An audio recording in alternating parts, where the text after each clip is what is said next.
नमस्कार दोस्तों। तो इसी सिलसिले में एक और स्टोरी याद आती है। जब मेरे घर में एक पापा मेरे लाठी रखा करते थे, इतना मोटा, इतना मोटा लाठी।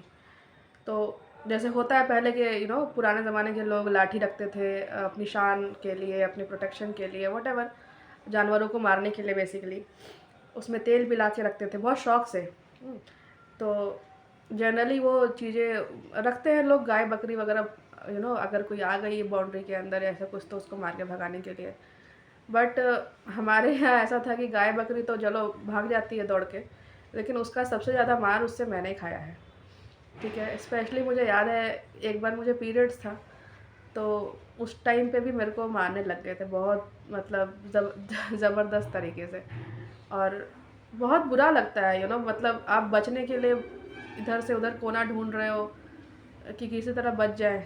बट और वो पहली बार था जब मम्मी मुझे प्रोटेक्ट करने की कोशिश कर रही थी और कह रही थी कि इसको छोड़ दीजिए, इसका ख़राब हो जाएगा, शरीर ख़राब हो जाएगा।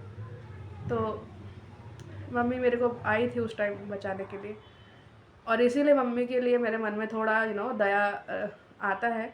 अदरवाइज़ ऐसा कुछ नहीं कि वो मुझे प्यार करती थी, ऐसा कुछ नहीं था। शी वॉज़ लाइक कि अगर शरीर ख़राब हो जाएगा तो कल को शादी कैसे होगा, शादी में फिर बच्चा नहीं हो पाएगा। तो वो टारगेट करके ही मारते थे इस तरह से कि पता नहीं क्या उनको इनके अंदर ऐसे राक्षसी तत्व था, मुझे आज भी समझ नहीं आता है कि कोई अपनी बेटी को अ, कैसे इस तरह से मार सकता है, और इतनी गंदी गंदी बातें बोलते थे। ऐसा लगता है आज भी मुझे समझ नहीं आता है कि मैंने ऐसा कौन सा क्राइम किया था। मतलब करने वाली लड़कियां बहुत कुछ करती हैं, बट मैं उस कैटेगरी में नहीं थी, और ना ही मेरा ऐसा उस समय कोई एज था।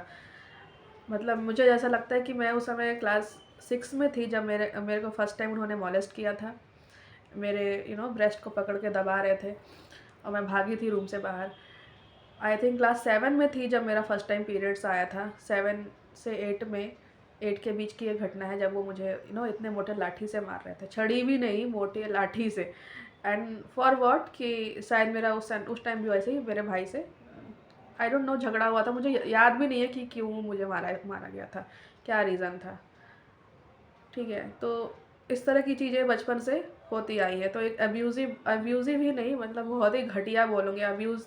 यार बोलने में तो लगता है कि जैसे नॉर्मल चीज़ है, बट ये नॉर्मल नहीं था, मेरा चाइल्डहुड नॉर्मल नहीं था ये।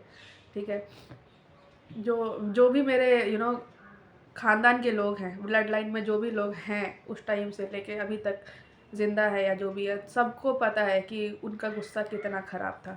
सब अपने बच्चों को बचाते थे और खुद भी उनसे बच के रहते थे।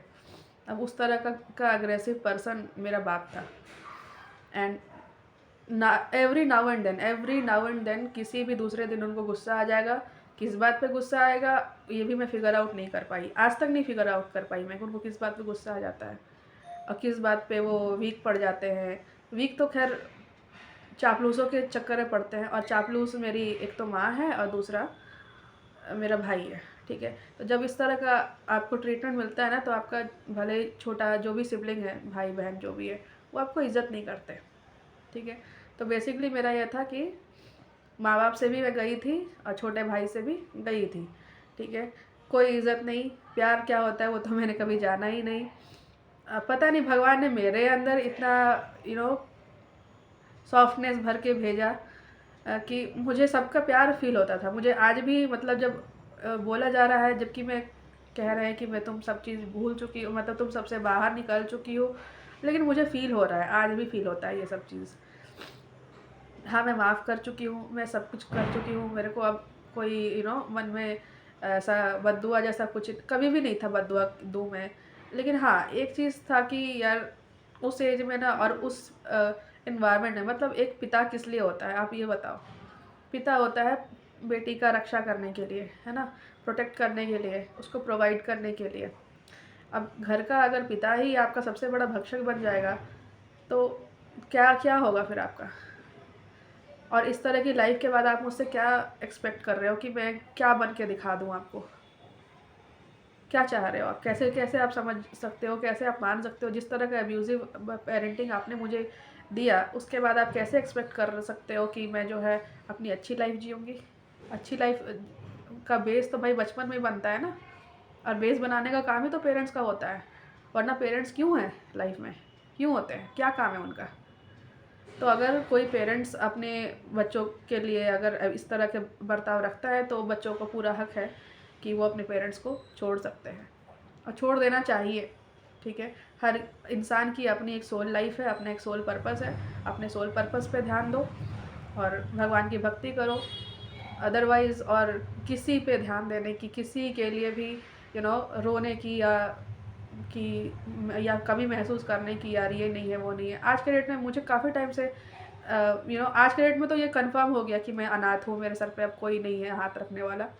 लेकिन ये फीलिंग हमेशा से थी। वो अलग बात है कि अब मैं मैच्योर हो गई हूँ तो अब इन चीज़ों को मैं टेक्निकली समझ सकती हूँ कि हाँ, कि कैसे हुआ, क्यों हुआ। सवाल थे मन में बहुत सारे। ठीक है, तो हर सवाल का जवाब जाके फिर भगवती ही देती है कि तुम्हारी लाइफ ऐसी थी और तुम्हें इसलिए यहाँ प्लेस किया गया, तो ये तुम्हारा सोल पर्पस था। तुम्हें इन चीज़ों से गुजरना था, इन ट्रॉमा को तुमको अपने ऊपर लेना था, ताकि तुम लाइफ की रियलिटी को समझो और फिर उससे बाहर निकल सको। मैं तुम्हारे साथ हूँ और हमेशा थी और हमेशा रहूँगी। तो यही एक आश्वासन आपको रहता है कि भगवान या जो भी आपके इष्ट देवता है वो आपके साथ है और हमेशा रहते हैं। तो ये सब एक पार्ट ऑफ लाइफ होता है, जिसको आपको फॉरगिव करके और ख़ुद को भी फॉरगिव करके आपको आगे बढ़ना होता है। आपको अपने अंदर टॉक्सिसिटी दूसरों की तरह रखने की कोई ज़रूरत नहीं है, क्योंकि लाइफ होता है एक्सपीरियंस करने के लिए, एक्सपीरियंस करके फिर आगे बढ़ जाना होता है।